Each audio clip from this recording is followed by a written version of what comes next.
देखो, तो लैक्सेटिव्स की बात करते हैं और कैटहाइटिक्स की बात करते हैं। तो लैक्सेटिव्स क्या करते हैं, ये डायरियल मेडिकेशंस होती है, मतलब सॉरी एंटी कॉन्स्टिपेशन मेडिकेशन होती है। तो ये is the passage of stool, laxative का काम होता है, ठीक है, कॉन्स्टिपेशन को ठीक करना। और कैटहाइटिक्स होते हैं जो मान लो कोई हमें कॉलोन की सर्जरी वर्जरी करनी है, तो उसके लिए इस कॉलोन को इवैक्यूएट करते हैं, ये पानी की फॉर्म में इवैक्यूएट होती है, ठीक है। तो इसके अंदर कौन कौन सी मेडिकेशंस आती है, तो एक होती है बल्क फॉर्मिंग एजेंट, फिर आता है स्टिमुलेंट लैक्सेटिव, फिर आता है ऑस्मोटिक लैक्सेटिव, और फिर आता है स्टूल सॉफ्टनर्स। तो इन सब के बारे में हम पढ़ेंगे, इन सब के बारे में हम पढ़ेंगे। इनके लिए एक शॉर्ट ट्रिक भी है हमारे पास,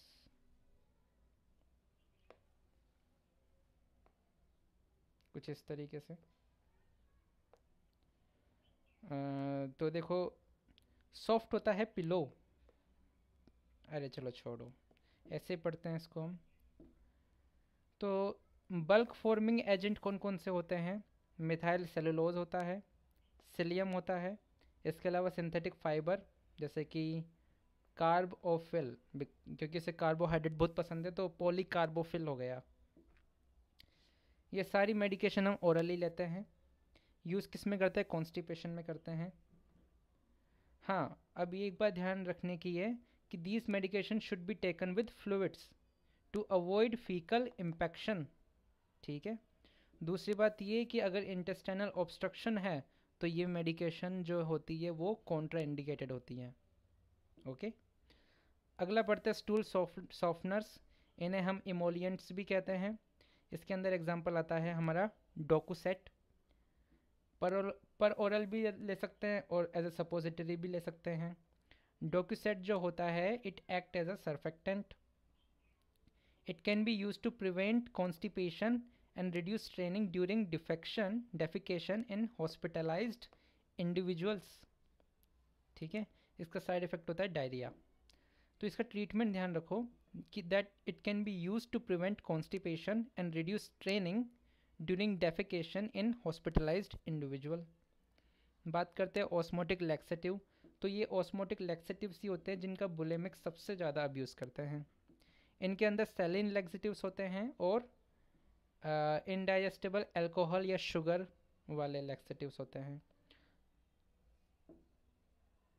तो सेलिन लैक्सेटिव्स कौन कौन से होते हैं, मैग्नीशियम के कंपाउंड हो गए, सल्फेट हाइड्रोक्साइड हो गया, मैग्नीशियम सिट्रेट हो गया, फॉस्फेट के कंपाउंड हो गए जैसे सोडियम फॉस्फेट हो गया। तो मैग्नीशियम सिट्रेट और sodium phosphate they can be use rectally to cleanse bowel before colonoscopy और सर्जरी। एक क्वेश्चन ये भी बनता है, दीज मेडिकेशंस कौन सी मेडिकेशन, ये सब मैग्नीशियम और फॉस्फेट वाली, these should be avoided in small children जिनकी किडनी खराब है, जिनको कोई दिल की बीमारी है या इलेक्ट्रोलाइट डिसबैलेंस है। क्यों, क्योंकि there is a risk of hypermagnesaemia and hyperphosphataemia. बात करते हैं इनडाइजेस्टेबल अल्कोहल और शुगर की, तो इसके अंदर सबसे पॉपुलर है लैक्टुलोज, और भी होते हैं, पॉलीइथाइलिन ग्लाइकोल होता है, पॉलीइथाइलिन ग्लाइकोल इलेक्ट्रोलाइट सॉल्यूशन होता है, ठीक है। तो लैक्टुलोज के बारे में बात करते हैं।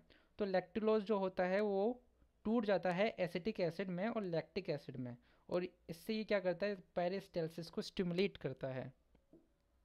लैक्टुलोज का एक बहुत ही इंपॉर्टेंट यूज़ होता है कि इसे हम हेपेटिक एनकेफेलोपैथी के अंदर देते हैं फॉर ट्रीटमेंट।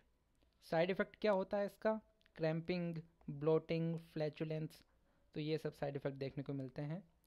ये सब साइड इफ़ेक्ट हमें नहीं देखने को मिलते हैं पॉलीइथाइलिन ग्लाइकोल के केस में। किस में, पॉलीइथाइलिन ग्लाइकोल के केस में, पॉलीइथाइलिन ग्लाइकोल इलेक्ट्रोलाइट सॉल्यूशन। इसका क्या यूज़ करते हैं हम, तो कोलोन को धोने में यूज़ करते हैं इसको हम, use for colonic cleansing before GI procedures, ठीक है। इसकी क्या खासियत है, it is not associated with cramping and flatulence.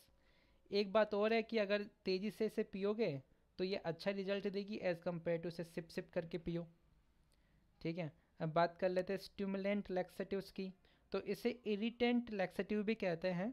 उसका रीज़न ये होता है कि ये इन्फ्लेमेशन कोज कराता है, माइल्ड इन्फ्लेमेशन, यही इसकी मैकेनिज्म ऑफ एक्शन है। इसकी मेडिकेशन आती है इसके अंदर सेना, सेनेट, सेना और बिसाकोडिल।